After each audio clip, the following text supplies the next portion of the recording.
Okay students, તો આગળ વધીશું. પ્રીવિયસ લેક્ચરમાં જે રીતે આપણે જોયેલું સંકર સંખ્યાનો માનાંક, સંકર સંખ્યાનો કોણાંક અને સંકર સંખ્યાના ધ્રુવીય સ્વરૂપ વિશે આપણે વાત કરી હતી, બરાબર. અને ઘણા એના દાખલા ગણેલા હતા, પ્લસ અમુક પ્રેક્ટિસના દાખલા બી તમને આપ્યા હતા, બરાબર. અને એક્સરસાઇઝ આપણી એ કમ્પ્લીટ થયેલી હતી. આજે નવો ટોપિક જોઈશું, નવી થિયરી ભણવાની છે, અને એ છે સંકર સંખ્યાનું વર્ગમૂળ. તો ચાલો પહેલાં થોડી વાત કરી દઉં કે પહેલાં મેં તમને એક નવી જ સંખ્યા શીખવી. આ બધું સેમ આગળ મેં વાત તમને કરેલી જ છે. તમે જ્યારે વાસ્તવિક એટલે કે જ્યારે નાના હતા ત્યારે નંબર બધા સંખ્યાઓ તમને શીખવેલી હતી. તો પહેલાં શું તમે બધી સંખ્યાઓ શીખેલા. સંખ્યાઓ શીખ્યા પછી એનો સરવાળો, એનો બાદબાકી, એનો ગુણાકાર, એનો ભાગાકાર, આ પ્રમાણે ક્રમશઃ તમે લોકો શીખતા ગયા બધું, બરાબર. ત્યાર પછી થોડા આગળ ગયા હશો એટલે પહેલી વખત તમને વર્ગમૂળ જેવું દેખાયું હશે, બરાબર, કે કોઈ બી સંખ્યાનું વર્ગમૂળ કે ઘનમૂળ કઈ રીતે શોધાય. તો હવે આજે આપણે એ જ કામ કરવાનું છે. આપણે નવી સંખ્યા કઈ ભણ્યા, તો કે સંકર સંખ્યા કરીને નવી એક સંખ્યા જ ભણ્યા, આખો સંખ્યા ગણ નવો ભણ્યા. એ સંખ્યા ગણ ભણ્યા ત્યારબાદ આપણે એ સંકર સંખ્યાનો સરવાળો કઈ રીતે કરવાનો એ ભણ્યા, એની બાદબાકી કઈ રીતે કરવાની એ ભણ્યા, એનો ગુણાકાર કઈ રીતે કરવાનો એ ભણ્યા, ભાગાકાર ભણ્યા, વ્યસ્ત ભણ્યા, બરાબર. અનુબદ્ધ સંકર સંખ્યા કઈ રીતે શોધાય એ ભણ્યા. હવે એ જ સંકર સંખ્યાનું વર્ગમૂળ કઈ રીતે શોધાય એ ભણવાનું છે. બાળકો, વર્ગમૂળ તમે એમ કોને કહો છો, મને રફ પેજ લેવા દો તો થોડું મજા આવે. ચાલો, એમ વર્ગમૂળ તમે કોને કહો? તો બાળકો, કોઈક આવું આપેલું હોય કે એક્સ સ્ક્વેર બરાબર એ, એક્સ સ્ક્વેર બરાબર એ, તો એક્સ બરાબર વર્ગમૂળ એ થાય. તો શું કહેવાય આમાં કે એનું વર્ગમૂળ શું થશે? એક્સ થશે. એનું વર્ગમૂળ શું થશે બાળકો? એક્સ થશે, એમ કહેવાય. કોઈ સંખ્યા માટે એક્સ સ્ક્વેર બરાબર એ આપેલું છે, એક્સ સ્ક્વેર બરાબર એ આપેલું છે, બંને બાજુ વર્ગમૂળ લેવું, તો આને શું કહેવાય? એનું વર્ગમૂળ એક્સ છે એમ કહેવાય. આવું તમે ભણીને આવ્યા જ છો, બરાબર. વર્ગમૂળ એ એટલે એનું વર્ગમૂળ કહેવાય. એનું વર્ગમૂળ કેટલું? તો કે એક્સ જેટલું, બરાબર. તો સેમ એવું સંકર સંખ્યાનું અહીંયા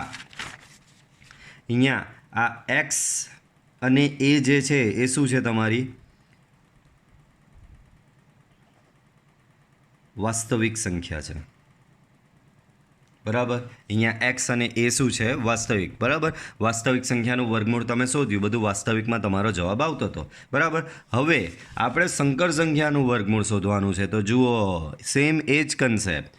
એ પ્લસ આઈબી આખાનો વર્ગ બરાબર એક્સ પ્લસ આઈવાય હોય, તો હું બંને બાજુ વર્ગમૂળ લઉં તો આનું વર્ગમૂળ આવશે એ પ્લસ આઈબી, ને આનું વર્ગમૂળમાં એક્સ પ્લસ આઈવાય, ને એક્સ પ્લસ આઈવાય બરાબર ઝેડ છે, તો અહીંયા થશે વર્ગમૂળમાં ઝેડ. બધે ત્રણ જગ્યાએ વર્ગમૂળ આપી દીધા, બરાબર. તો અહીંયા શું કહેવાય? એ પ્લસ આઈબીને સંકર સંખ્યા ઝેડ એટલે કે એક્સ પ્લસ આઈવાયનું વર્ગમૂળ તરીકે ઓળખવામાં આવે છે. આ દેખાય કે નહીં? એક્સ પ્લસ આઈવાયને એનું વર્ગમૂળ એના બરાબર શું છે? એ પ્લસ આઈબી. તો અહીં એ પ્લસ આઈબીને સંકર સંખ્યા ઝેડ બરાબર એક્સ પ્લસ આઈવાયનું વર્ગમૂળ તરીકે ઓળખવામાં આવે છે. ચાલો, કન્સેપ્ટ તો ખબર પડી ગયો, પણ આ વર્ગમૂળ શોધવાનું કેવી રીતે? તમે વાસ્તવિકનું તો કેવું સરસ કેલ્ક્યુલેટર પર આ રીતે શોધી લો, બરાબર. કેલ્ક્યુલેટર પર કેવું સરસ શોધી લો કે ભાઈ 16 વર્ગમૂળમાં, તો કેવો સરસ એનો જવાબ 4 આવી જાય. કોઈ બી રેન્ડમલી વચ્ચેની સંખ્યા લઈ લો, 39,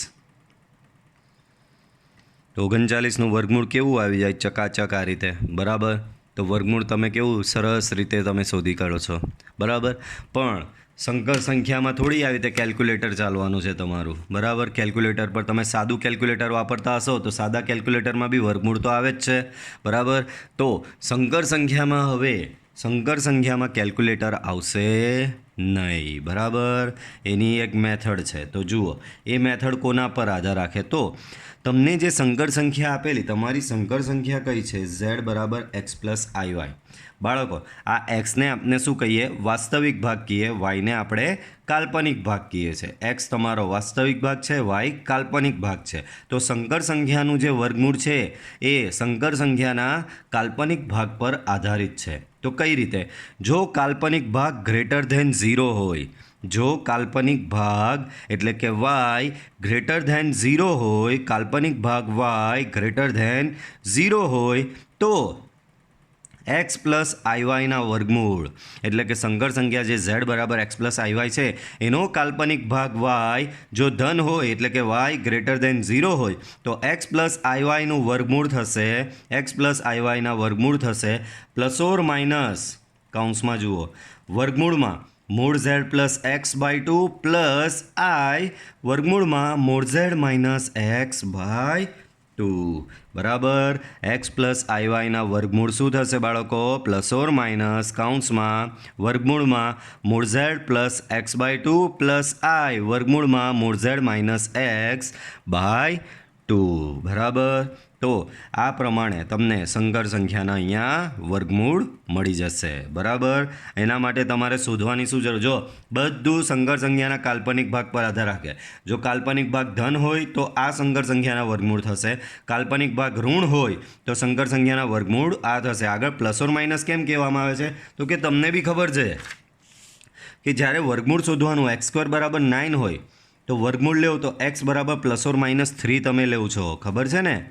એક્સ સ્ક્વેર બરાબર 9 હોય તો એક્સ બરાબર શું મળે તમને? પ્લસ ઓર માઇનસ 3 તમને મળે છે બરાબર. તો એ જ પ્રમાણે એ પ્લસ આઈબીનો સ્ક્વેર બરાબર એક્સ પ્લસ આઈવાય હોય, એ પ્લસ આઈબીનો સ્ક્વેર બરાબર એક્સ પ્લસ આઈવાય હોય તો એ પ્લસ આઈબી બરાબર વર્ગમૂળમાં એક્સ પ્લસ આઈવાય એટલે કે વર્ગમૂળમાં ઝેડ થશે. તો એ પ્લસ આઈબીને સંકર સંખ્યા ઝેડનું વર્ગમૂળ તરીકે ઓળખવામાં આવે છે. અને જો કાલ્પનિક ભાગ ધન હોય તો એક્સ પ્લસ આઈવાયના વર્ગમૂળ થશે પ્લસ ઓર માઇનસ વર્ગમૂળમાં મૂળ Z plus X by 2 plus I વર્ગમૂળમાં મૂળ ઝેડ માઇનસ એક્સ બાય 2 બરાબર. તો મેઇન વર્ગમૂળ શોધવા માટે તમારે સંકર સંખ્યાના માનાંકની જરૂર પડે છે. આ રહ્યો મૂળ ઝેડ. તો સંકર સંખ્યાનું વર્ગમૂળ શોધવું હોય તો પહેલાં તમારે બોનસમાં શું શોધી નાખવાનું? સંકર સંખ્યાનો માનાંક બરાબર. એટલે તમારું કામ થઈ જાય. પણ જો વાય ઋણ હોય તો જુઓ સેમ પ્લસ ઓર માઇનસ વર્ગમૂળમાં મૂળ ઝેડ પ્લસ એક્સ બાય 2 વર્ગમૂળમાં મૂળ ઝેડ પ્લસ એક્સ બાય 2. અહીંયા ખાલી ચેન્જ, અહીંયા પ્લસ આઈ છે માઇનસ આઈ, મૂળ ઝેડ માઇનસ એક્સ બાય 2 મૂળ ઝેડ માઇનસ એક્સ બાય 2. તો આ પ્રમાણે તમને સંકર સંખ્યાના વર્ગમૂળ મળી જશે. આ પ્રમાણે તમને સંકર સંખ્યાના શું વર્ગમૂળ અહીંયા મળી જશે. ચાલો પછી દ્વિઘાત સમીકરણના ઉકેલ. હવે શું કરવાનું છે બાળકો? આગળ જુઓ. દ્વિઘાત સમીકરણ જે છે એનો ઉકેલ. તો ધારો કે મારી પાસે દ્વિઘાત સમીકરણ છે. દ્વિઘાત સમીકરણ છે ax square plus bx plus c બરાબર 0. મારી પાસે દ્વિઘાત સમીકરણ શું છે? ax square plus bx plus c બરાબર 0. હવે આ દ્વિઘાત સમીકરણ પરથી દ્વિઘાત સમીકરણ ax square plus bx plus c બરાબર 0 આના પરથી ડેલ્ટા બરાબર બી સ્ક્વેર માઇનસ 4ac શોધવાનું બરાબર. ડેલ્ટા બરાબર શું શોધવાનું બાળકો? બી સ્ક્વેર માઇનસ 4ac તમારે પહેલાં શોધવાનું. તો ડેલ્ટા બરાબર શોધવાનું બી સ્ક્વેર માઇનસ 4ac. ત્યારબાદ કેસ 1, જો ડેલ્ટા બરાબર, આ વસ્તુ તમને બાળપણમાં શીખવેલી જ છે બાળકો, તમે પ્રાઇમરીમાં કે માધ્યમિકમાં તમે શીખીને આવેલા હશો બરાબર. આ પ્રમાણે કે ax square plus bx plus c આ દ્વિઘાત સમીકરણ છે, એના પરથી તમે વિવેચક ડેલ્ટા શોધતા હતા. ડેલ્ટા બરાબર બી સ્ક્વેર માઇનસ 4ac. જો ડેલ્ટા બરાબર 0 હોય તો અનન્ય ઉકેલ મળે અને એ અનન્ય ઉકેલ થશે માઇનસ બી અપોન 2a. જો ડેલ્ટા ગ્રેટર ધેન 0 હોય તો ત્યારે બે ભિન્ન વાસ્તવિક ઉકેલ મળે અને એ મળશે minus B plus or minus વર્ગમૂળમાં ડેલ્ટા અપોન 2a. અને કેસ 3 જે છે ડેલ્ટા લેસ ધેન 0, તો તમને પ્રાથમિકમાં ઉલ્લુ બનાવી દેવામાં આવતા કે જો ડેલ્ટા લેસ ધેન 0 તો સમીકરણનો ઉકેલ ન મળે. આ પ્રમાણે ઉલ્લુ બનાવી દીધેલા તમને. પણ ખરેખરમાં એવું નથી કે સમીકરણનો ઉકેલ ન મળે. જો ડેલ્ટા લેસ ધેન 0 તો ત્યારે સમીકરણનો સંકર ઉકેલ મળે. ત્યારે તમને એમ કહી દીધું હશે કે ઉકેલ ન મળે. પણ કેમ કીધેલું? તો કે ત્યારે સંકર સંખ્યા તો તમને આવડતી જ નહીં હતી, તો ખોટું અહીંયા લખે ને પાછી સંકર સંખ્યા સમજાવવી પડે બરાબર. એટલે એવું ત્યારે રાખવામાં આવેલું કે ઉકેલ ન મળે, પણ એકચ્યુઅલમાં સંકર ઉકેલ મળે છે બરાબર. આ પહેલા બે કેસ તો તમે આગળ ભણીને આવેલા જ છો. આવી રીતે સમીકરણનો ઉકેલ તમે શોધતા જતા આ સૂત્રની મદદથી. કે ડેલ્ટા 0 એ સમીકરણનો અનન્ય એક જ ઉકેલ મળે. ડેલ્ટા ગ્રેટર ધેન 0 તો બે ભિન્ન વાસ્તવિક ઉકેલ મળે અને આ મળશે. અને ડેલ્ટા લેસ ધેન 0 તો એનો ઉકેલ મળશે આ પ્રમાણે સંકર ઉકેલ. બરાબર, સંકર ઉકેલ મળશે. અને સંકર ઉકેલ જુઓ સેમ આના જેવો -b પ્લસ ઓર માઇનસ, અહીંયા જુઓ -b પ્લસ ઓર માઇનસ વર્ગમૂળમાં ડેલ્ટા અપન 2 સેમ એવું જ છે. વધારાનો માત્ર ખાલી અહીંયા આગળ આઈ આવેલો છે. વધારાનો શું આવેલો છે બાળકો? અહીંયા માત્ર આઈ આવેલો છે. ચાલો ત્યાર પછીનું જુઓ બાળકો, તો અનુબદ્ધ સંકર સંખ્યાનું ભૌમિતિક નિરૂપણ. તો બાળકો આ વસ્તુ તો આગળ આપણે ઘણું ભણી ગયા, પણ હવે એનું ભૌમિતિક નિરૂપણ તેના પરથી થોડા તમને શોર્ટ ક્વેશ્ચન આવી શકે, બીજું કંઈ નહીં. એટલે આ મેં સ્પેશિયલ એક થિયરી ઇન્ક્લુડ કરી પાછળથી કે તમારી પાસે કોઈ સંકર સંખ્યા z બરાબર x પ્લસ IY હોય તો બાળકો આની અનુબદ્ધ શું થાય? સંકર સંખ્યા z બરાબર x પ્લસ IY હોય તો આની અનુબદ્ધ શું થાય? z બાર બરાબર x માઇનસ IY થશે. બરાબર, સંકર સંખ્યા z બરાબર x પ્લસ IY ની અનુબદ્ધ સંકર સંખ્યા z બાર બરાબર x માઇનસ IY થશે. બરાબર, એ જ પ્રમાણે તમારી સંકર સંખ્યા જો આવી હોય z બરાબર x માઇનસ IY તો એની અનુબદ્ધ સંકર સંખ્યા z બાર શું થશે? બાળકો યાદ છે ને કન્સેપ્ટ? માત્ર આઈની જગ્યાએ શું મૂકવાનું? માઇનસ આઈ. તો અહીંયા આઈની જગ્યાએ માઇનસ આઈ મૂકવાથી આવું મળશે. અહીંયા બી આઈની જગ્યાએ માઇનસ આઈ મૂકો તો તમને z બાર શું મળશે બાળકો? x plus IY. આઈની જગ્યાએ માઇનસ આઈ મૂકો, એકલા આઈની જગ્યાએ માઇનસ આઈ મૂકો તો પ્લસ થઈ જશે ને. તો આને તમે કહેતા હતા બાળકો અનુબદ્ધ સંકર સંખ્યા. બરાબર, તો અહીંયા ધ્યાન આપો. તમારી પાસે કોઈ સંકર સંખ્યા આ રહી p ઓફ z બરાબર x પ્લસ IY છે, તો એને બિંદુ સ્વરૂપે તમે આવી રીતે દર્શાવો જ. આગળ આપણે જોયેલું આર્ગંડ આકૃતિમાં સંકર સંખ્યાને બિંદુ સ્વરૂપે બી નિરૂપણ કરી શકાય છે. તો x પ્લસ IY એને આ પ્રમાણે દર્શાવો છો તમે x, IY વડે. બરાબર, હવે આ તમારી સંકર સંખ્યા છે. આની અનુબદ્ધ સંકર સંખ્યા આ રહી હમણાં જ સુધી x પ્લસ IY જે છે એને મેં દર્શાવી દીધું. તો આ પ્રમાણે પહેલા ચરણમાં આવી ગયો. હવે એની અનુબદ્ધ સંકર સંખ્યા તમે શોધી. અનુબદ્ધ સંકર સંખ્યા શું? હવે આઈની જગ્યાએ માઇનસ આઈ મૂકવાથી જે સંખ્યા મળે તેને તેની અનુબદ્ધ સંકર સંખ્યા કહે. તો આની અનુબદ્ધ શું આવી? x minus IY. આને બિંદુ સ્વરૂપે દર્શાવી હોય તો આવી રીતે દર્શાવશે x અને માઇનસ y. તો આ ફેરી તમારો x ધન આવ્યો અને y ઋણ. તો ભાઈ x ધન અને y ઋણ તો કયા ચરણમાં પડશે? ચોથા ચરણમાં પડશે. આ પ્રમાણે તો તમારી એ અનુબદ્ધ સંકર સંખ્યા કાં પડી? ચોથા ચરણમાં. તો જો તમારી સંકર સંખ્યા પ્રથમ ચરણમાં હતી તો એની અનુબદ્ધ તમારી ચોથા ચરણમાં પડી. એ જ પ્રમાણે તમને અહીંયા ક્વેશ્ચન કરવામાં આવશે. જુઓ આ રહ્યું, અહીંયા તો પહેલાં સમજી લો. સંકર સંખ્યા z બરાબર x પ્લસ IY એને બિંદુ xy વડે દર્શાવવામાં આવે છે. ની અનુબદ્ધ સંકર સંખ્યા z બાર બરાબર x માઇનસ IY એને બિંદુ q of x, minus y વડે દર્શાવાય છે. અને આ x પ્લસ IY એ પ્રથમ ચરણમાં હતી. અહીંયા પ્રથમ ચરણમાં હતી. આને બીજું ચરણ તમે કેવું છો? અહીંયા આને ત્રીજું ચરણ તમે કેવું છો? અને આને ચોથું ચરણ કેવું છો? તો તમારી ઓરિજિનલ સંકર સંખ્યા x પ્લસ IY પ્રથમ ચરણમાં હતી તો એની અનુબદ્ધ સંકર સંખ્યા ક્યાં આવી? ચોથા ચરણમાં. એ જ પ્રમાણે જો હવે રિવર્સ ક્વેશ્ચન બોલો. આ વખતે તમારી સંકર સંખ્યા આ છે x માઇનસ IY, એને બિંદુ સ્વરૂપે કેવી રીતે દર્શાવાય? x minus y. તો તમારી ઓરિજિનલ સંકર સંખ્યા z બરાબર x માઇનસ y. બોલો ઓરિજિનલ સંકર સંખ્યા આ કયા ચરણમાં આવશે? તો કે આ ચોથા ચરણમાં આવશે. તો એની અનુબદ્ધ મેં શોધી. એની અનુબદ્ધ મને શું મળી? x પ્લસ IY એને બિંદુ સ્વરૂપે x, y દર્શાય. અને આ કયા ચરણમાં આવશે? પ્રથમ ચરણમાં આવશે. તો જોયું શું જાણવા મળ્યું? જો સંકર સંખ્યા પ્રથમ ચરણમાં હોય તો એની અનુબદ્ધ ચોથા ચરણમાં મળી, અને સંકર સંખ્યા જો ચોથા ચરણમાં હોય તો એની અનુબદ્ધ તમને પ્રથમ ચરણમાં મળશે. બરાબર, આ x માઇનસ IY છે, આની અનુબદ્ધ શોધો. આની અનુબદ્ધ શું થાય? આઈની જગ્યાએ માઇનસ આઈ મૂકો અહીંયા, તો x પ્લસ IY થશે. તો કે આ જ થશે. બરાબર, તો એકની અનુબદ્ધ ચોથા ચરણમાં અને ચોથા ચરણની અનુબદ્ધ પહેલા ચરણમાં થશે. બરાબર, પડે છે સમજ? સેમ અહીંયા જુઓ આ પ્રમાણે. બરાબર, ઝેડનું સ્થાન ને એની સામે આપેલું છે z બારનું સ્થાન. ઝેડનું સ્થાન અહીંયા આપેલું છે, સામે શું આપેલું છે? z બારનું સ્થાન આપેલું છે. તો જુઓ ઝેડનું સ્થાન પ્રથમ ચરણમાં હોય એટલે કે તમારી સંકર સંખ્યા z જો પ્રથમ ચરણમાં આવેલી હોય તો એની અનુબદ્ધ સંકર સંખ્યા તમારી ચોથા ચરણમાં આવશે. બીજું, તમારી જો ઓરિજિનલ સંકર સંખ્યા બીજા ચરણમાં કેવી હોય? આવી હોય -x, y. બરાબર, તો આની અનુબદ્ધ આવી હોય બીજા ચરણની સંકર સંખ્યા બાળકો કેવી રીતે થશે ખબર? -x + iy. બોલો આની અનુબદ્ધ કેવી રીતે શોધવાની? આઈની જગ્યાએ -i મૂકો તો આની અનુબદ્ધ શું થશે? -x - iy. અને આને બિંદુ સ્વરૂપે કેવી રીતે દર્શાવાય? -x - y. જુઓ આ રહ્યું. અને એ કયા ચરણમાં આવશે?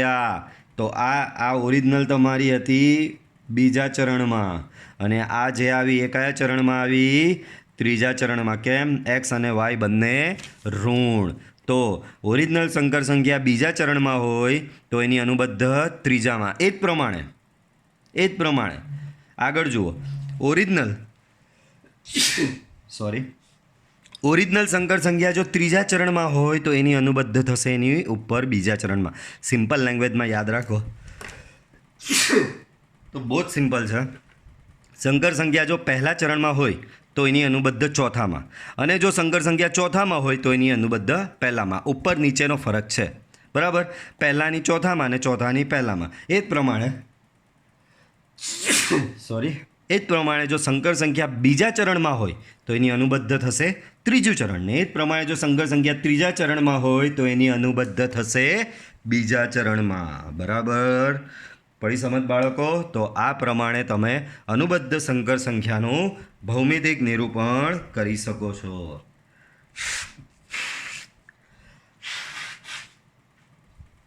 ઓકે, ચાલો તો આગળ વધીએ હવે.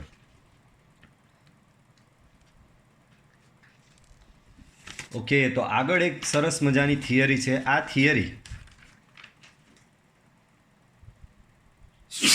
થિયરીનો એમ ચેપ્ટરમાં એટલો યુઝ નથી, બટ તમે JEE ને ગુજકેટની જે એક્ઝામ આવશે 12થમાં એમાં આનો બહુ જ યુઝ કરે છે એ લોકો.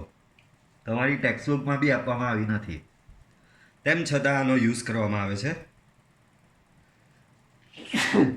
એટલે આ થિયરી મેં ઇન્ક્લુડ કરી દીધી છે. થિયરીનું નામ છે બાળકો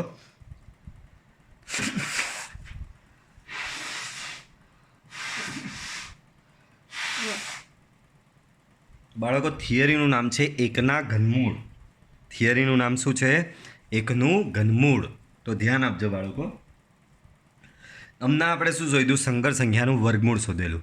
આ છે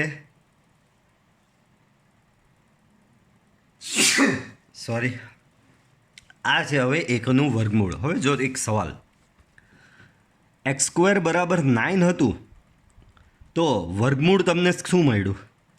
તો આ રીતે વર્ગમૂળ તમને 2 મળ્યા, +or-3. વર્ગમૂળ તમને શું મળ્યા? 2 વર્ગમૂળ મળ્યા. શું મળ્યા? +or-3. બરાબર? તો જ્યારે વર્ગમૂળ કોઈ બી સંખ્યાનું શોધો તો એ 2 મળે છે. Just a minute.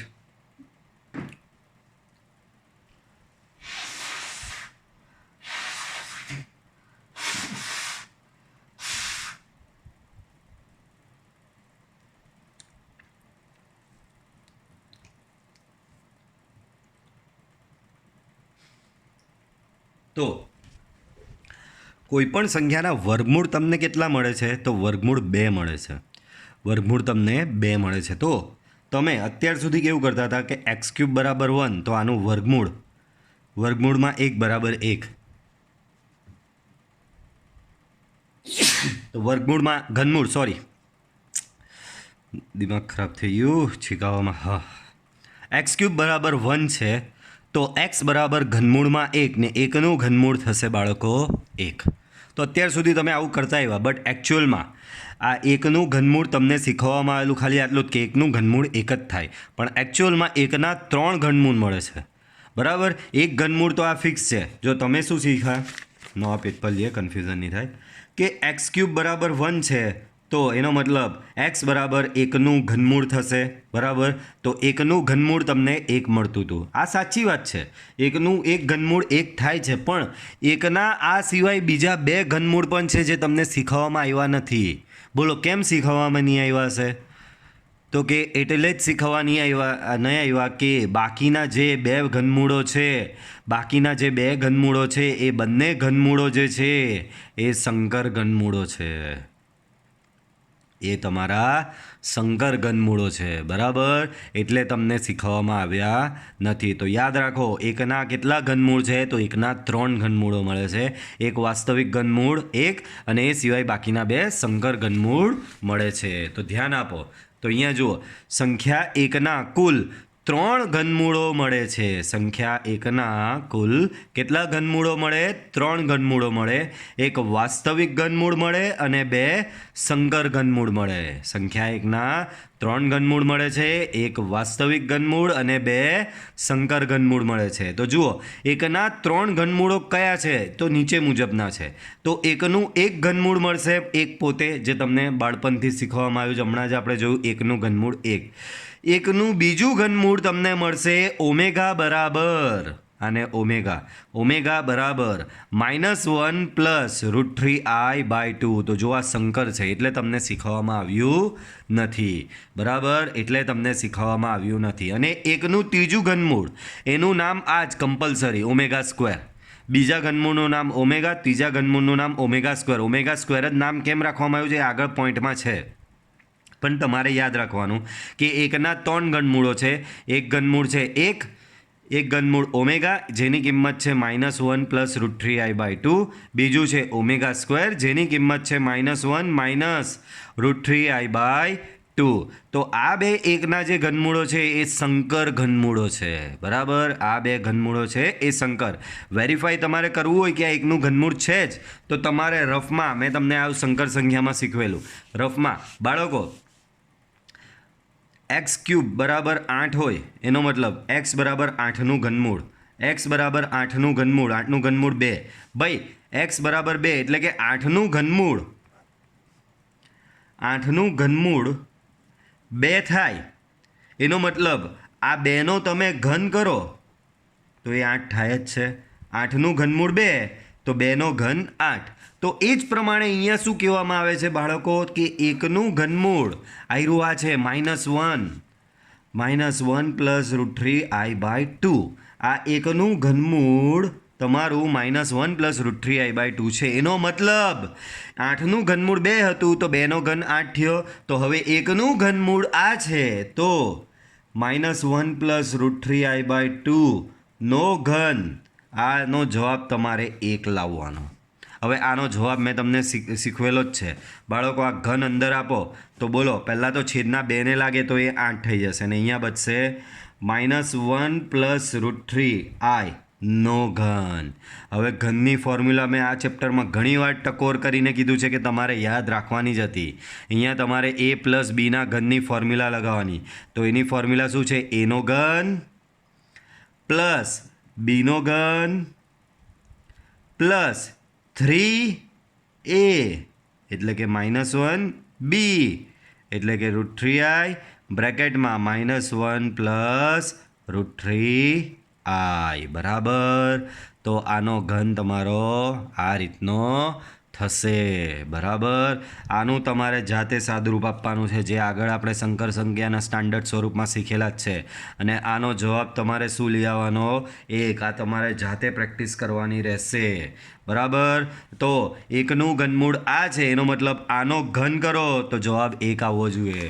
In short તમારે યાદ રાખવાનું, એકના કેટલા ઘનમૂળો છે? તો કે એકના ટોટલ 3 ઘનમૂળો છે. પહેલું ઘનમૂળ 1, બીજું ઘનમૂળ ઓમેગા બરાબર -1 પ્લસ √3i/2, અને ત્રીજું ઓમેગા સ્ક્વેર બરાબર -1 √3i/2. પહેલું 1, બીજું ઓમેગા બરાબર -1 પ્લસ √3i/2, અને ત્રીજું ઓમેગા સ્ક્વેર બરાબર -1 √3i/2. આમ એકના 3 ઘનમૂળો થયા તમારા 1 ઓમેગા n ઓમેગા સ્ક્વેર. એકના 3 ઘનમૂળો કયા થયા? 1 ઓમેગા ને ઓમેગા સ્ક્વેર, બરાબર. ચાલો, હવે કેટલાક ગુણધર્મો છે ઘનમૂળોના. તો એકના બંને સંકર વર્ગમૂળો એકબીજાના વર્ગ બરાબર થશે. તો હમણાં મેં તમને થોડી વાર પહેલાં કીધું, એકનું પહેલું ઘનમૂળ 1, બીજું ઓમેગા ને ત્રીજું ઓમેગા સ્ક્વેર. તો મેં તમને કીધેલું આનું બી રીઝન છે, આનું નામ ઓમેગા ને આનું નામ ઓમેગા સ્ક્વેર કેમ રાખ્યું? તો એનો જવાબ અહીંયા છે. કેમ? તો કે એકના બંને સંકર વર્ગમૂળો એટલે આ બે, બરાબર. એકના બંને સંકર વર્ગમૂળો એટલે કે આ બે એકબીજાના વર્ગ બરાબર થશે. એનો મતલબ તમે આનો વર્ગ કરો એટલે કે આ ડબલ્યુનો ઓમેગાનો વર્ગ કરો એટલે કે આનો વર્ગ કરો તો તમને આ જવાબ મળશે. અને જો આનો વર્ગ કરવામાં આવે તો પાછો આ જવાબ મળશે. બંને વર્ગમૂળો એકબીજાના હોય. તો આપણે જો એક સાબિત કરીએ. તમને મેં ટાસ્ક આપ્યા છે, તમને સમજ પડી. તમારે પહેલું ટાસ્ક શું કરવાનું છે, આ બધું તમારે નોટમાં આની થિયરી પછી કરવાનું છે. પહેલું ટાસ્ક તો આ કયું, તો કે આનો ઘન બરાબર -1 પ્લસ √3i/2 આનો ઘન બરાબર તમારે 1 લાવવાનો. બીજો ટાસ્ક આ એકનું બીજું ઘનમૂળ બી જે છે ને આયરું આ, તો ભાઈ એકનું ઘનમૂળ આ હતું તો આનો ઘન બરાબર 1 આવ્યો. તો હવે એકનું ઘનમૂળ આ બી તો છે ને, તો આનો ઘન બરાબર બી 1 આવવો જોઈએ. તો તમારે બીજું આ સાબિત કરવાનું. -1 √3i/2 નો ઘન બરાબર 1 લાવીને બતાવવાનો રહેશે. અને ત્રીજો ટાસ્ક એમાં મેં કરેલું જ છે. એમાં એક ટાસ્ક મેં કરેલો કે આના વર્ગ બરાબર હું આ લઈ આવ્યો છું. તમારે શું કરવાનું, આના વર્ગ બરાબર આ બતાવવાનું. ત્રીજા ટાસ્કમાં શું કરવાનું તમારે, -1 √3i/2 નો વર્ગ બરાબર તમારે બતાવવાનું રહેશે -1 પ્લસ √3i/2. તો આ 3 ટાસ્ક તમારે હોમવર્કમાં આ થિયરી પછી સાબિત કરવાના રહેશે. બરાબર. આનો ઘન બરાબર 1 લાવવાનો, આનો ઘન બરાબર બી 1 લાવવાનો. કરવાનું કંઈ નથી, ખાલી ઘનની ફોર્મ્યુલા લગાવવાની છે અને આમાં વર્ગની ફોર્મ્યુલા લગાવવાની. હવે આમાં તો જો મેં તમને એક પાર્ટ કરાવેલો જ છે કે આના વર્ગ બરાબર હું આ લઈ આવ્યો છું. જુઓ તો જુઓ, મેં પહેલાં આ સંખ્યા લીધી, બંને બાજુ વર્ગ લીધો તો અહીંયા વર્ગ આપ્યો. આ વર્ગ છેદના 2 ને લાગે એટલે 4 હાથે બહાર નીકળી જાય. આ વર્ગ અંદર આપો તો અંદર આપીએ. હવે અહીંયા જુઓ તો અંદર આપો તો a² - 2ab + b². બરાબર. તો તમને કંઈક આવું મળ્યું બાળકો. i² આવ્યો. i² એટલે -1. તો આ મુકાઈ ગયો. મુકાઈ જાય એટલે 1 અને -3 તમને મર્જ થઈને -2 મળશે. બાજુમાં -2 √3i. 2 કોમન નીકળી જાય આમાંથી. તો 2 જો મેં કોમન કાઢ્યો તો અહીંયા 1/4 × 2 છે જ. એક 2 કેન્સલ થશે તો તમારો બચ્યો શું, આ. અને આ પોતે સંકર સંખ્યાનું જો ત્રીજું વર્ગમૂળ જ છે. એ જ પ્રમાણે તમારે મેં ત્રીજો ટાસ્ક જે આપ્યો ને આમાં તમારે શું કરવાનું, આનાથી શરૂઆત કરવાની. આનાથી આ લેવાનું, આનો વર્ગ કરવાનો અને જવાબ આ લઈ આવવાનો છે. બરાબર. પડી સમજ. તો આ પોઈન્ટ શું કહેવામાં આવે છે, એકના બંને સંકર વર્ગમૂળો એકબીજાના વર્ગ બરાબર જ થશે. બરાબર છે બાળકો. તો આ એનો એક ગુણધર્મ છે. આગળ જોઈએ આપણે, ધ્યાન આપજો. તો અહીંયા ધ્યાન આપો બાળકો. એના પછીનો ગુણધર્મ બહુ સરસ બાળકો. ઓમેગાની 4 ઘાત. ઓમેગા એટલે હમણાં જ જોયું આપણે. આ મને પેજ અહીંયા જ રાખવા દો. ઓમેગા એટલે આ. હવે કોઈ એવું કહે કે સર આની 4 ઘાત, આની 4 ઘાત. તો બહુ સિમ્પલ. આનો વર્ગ તો આ જ થાય, આનો વર્ગ તો આ જ થાય. અને 4 ઘાત એટલે પાછો આનો બી વર્ગ કરવો પડે. તો આનો વર્ગ કરો તો પાછું આ જ આવવાનું ને. સિમ્પલ લોજિક છે. જુઓ રફમાં તમને સમજાવું. બહુ સિમ્પલ વસ્તુ. મારો ટાર્ગેટ શું છે બાળકો, આ બધું તમે અહીંયા ધ્યાન પર રાખજો. ઓમેગાની 4 ઘાત શોધવાની છે. બરાબર. મારી પાસે ઓમેગા તો છે જ. બરાબર.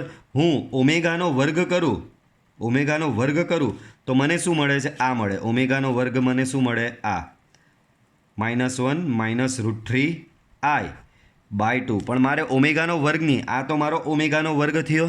મારે ઓમેગાની 4 ઘાત. ઓમેગાની 4 ઘાત એટલે આનો બી વર્ગનો વર્ગ, એટલે મારે આનો વર્ગ શોધવો પડે. ને હમણાં જ આગળના પોઈન્ટમાં મેં કીધું આનો વર્ગ આ થાય ને આનો વર્ગ આ થાય. તો આનો વર્ગ શું થશે, પાછી ઓરિજિનલ ઓમેગા જ થશે. -1 પ્લસ √3i/2 એટલે કે અહીંયા જવાબ તમારો ઓમેગા જ આવશે. બરાબર.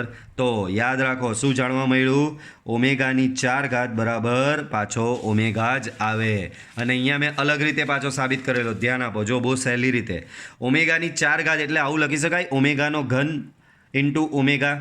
બાળકો ઓમેગાનો ઘન બરાબર 1 લખો. કેના પરથી બાળકો, આ તમારો શું છે? આ ઓમેગા જ છે ને ઓમેગાનો ઘન બરાબર તમે 1 સાબિત કરેલો જ છે. અલા ભાઈ, આ એકનું ઘનમૂળ આ છે, એકનું ઘનમૂળ આ છે, તો આ શું છે તમારો? આ ઓમેગા જ છે ને. એકનું ઘનમૂળ આ ઓમેગા છે, તો ઓમેગાનો ઘન બરાબર 1 થવાનો જ છે ને. તો અહીંયા મેં એ જ ફોર્મ્યુલા વાપરી છે કે ઓમેગાની 4 ઘાત બરાબર ઓમેગાનો ઘન ઇન્ટુ ઓમેગા, અને ઓમેગાના ઘન બરાબર 1 મૂકી દીધું. 1 ઇન્ટુ ડબલ્યુ બરાબર 1 ઇન્ટુ ઓમેગા બરાબર ઓમેગા. બરાબર. ચાલો, 1ના 3 ઘનમૂળો બાળકો, 1ના 3 ઘનમૂળો કયા થશે? 1 ઓમેગા ને ઓમેગા સ્ક્વેર. આ શું છે તમારા? 1ના 3 ઘનમૂળો. તો 1ના 3 ઘનમૂળો 1 ઓમેગા ને ઓમેગા સ્ક્વેરનો સરવાળો 0 થાય છે. બરાબર. એટલે જો તમે આ 1ના 3 ઘનમૂળો આગળ જે ભણ્યા બાળકો, તમે લોકો 1ના 3 ઘનમૂળો આ જે ભણ્યા, આનો તમે પ્રેમથી સરવાળો જો કરશો ને તો એ સરવાળો 0 થશે. બરાબર. 1ના 3 ઘનમૂળો એટલે કે 1 ઓમેગા અને ઓમેગા સ્ક્વેરનો સરવાળો 0 થાય. એ જ પ્રમાણે 1ના 3 ઘનમૂળો 1 ઓમેગા અને ઓમેગા સ્ક્વેરનો ગુણાકાર. હવે હું આ 3 ઘનમૂળોનો ગુણાકાર લઉં એટલે કે 1 ઇન્ટુ ઓમેગા સ્ક્વેર, તો એ જવાબ ઓલવેઝ 1 થશે. 1ના 3 ઘનમૂળોનો ગુણાકાર ઓલવેઝ થશે 1. પછી 1ના 3 ઘનમૂળો છે એને તમે આ રીતે દર્શાવી શકો છો. 1 તો આને સંકર સંખ્યા બિંદુ સ્વરૂપે દર્શાવવું હોય તો આ 1 + 0 કહેવાય બાળકો. 1 + 0 i, જેને બિંદુ સ્વરૂપે તમે 1,0 રીતે દર્શાવી શકો. બીજું વર્ગમૂળ -1 + √3i/2, એને બિંદુ સ્વરૂપે તમે -1/2 અને √3/2 વડે દર્શાવી શકો. ત્રીજું તમારું વર્ગમૂળ ઓમેગા સ્ક્વેર છે, ત્રીજું ઘનમૂળ ઓમેગા સ્ક્વેર, એને દર્શાવો તમે આ રીતે, તો એને બિંદુ સ્વરૂપે તમે આ રીતે દર્શાવી શકો છો. બરાબર. તો અહીં ABC દ્વારા બનતો ત્રિકોણ, જો આ 3 બિંદુ પરથી હું ત્રિકોણ જો બનાવું ને, આ 3 બિંદુ પરથી જો ત્રિકોણ બનાવવામાં આવે તો એ ત્રિકોણ ઓલવેઝ સમબાજુ ત્રિકોણ જ થશે. બરાબર. આ 3 બિંદુને આ પ્રમાણે હું કાર્ટેશિયન યામ પદ્ધતિમાં જો દર્શાવું, આ 3 બિંદુને જો કાર્ટેશિયન યામ પદ્ધતિમાં દર્શાવવામાં આવે, પહેલું બિંદુ છે A(10), એ અહીંયા કશે આવશે. બીજું બિંદુ -½ √3/2, આમાં x ઋણ ને y ધન છે, તો એ અહીંયા કશે આવશે. બરાબર. ત્રીજું બિંદુ બંને ઋણ એટલે એ ત્રીજા ચરણમાં અહીંયા કશે આવશે. અને આ જે ત્રિકોણ બાળકો તમારો બને છે ને આ બિંદુઓથી, બરાબર, આ તમારું A બિંદુ, આ તમારું B બિંદુ ને આ તમારું C બિંદુ. A ઓફ શું છે? 10, B ઓફ -1/2 √3/2 અને C ઓફ -1/2 √3/2. તો આ બિંદુથી જે ત્રિકોણ બને છે, હું અહીંયાથી અહીંયાનું અંતર શોધું એટલે કે AB, A થી Cનું અંતર AC અને B થી Cનું અંતર શોધું તો બધાના જવાબ આવશે √3. આમ આ 1ના 3 ઘનમૂળોથી જે ત્રિકોણ બને છે એ તમારો ત્રિકોણ થશે સમબાજુ ત્રિકોણ. 1ના ઘનમૂળથી બનતો ત્રિકોણ એ તમારો સમબાજુ ત્રિકોણ થશે. બરાબર. તો આ સાથે આજની આ થિયરી કમ્પ્લીટ થાય છે.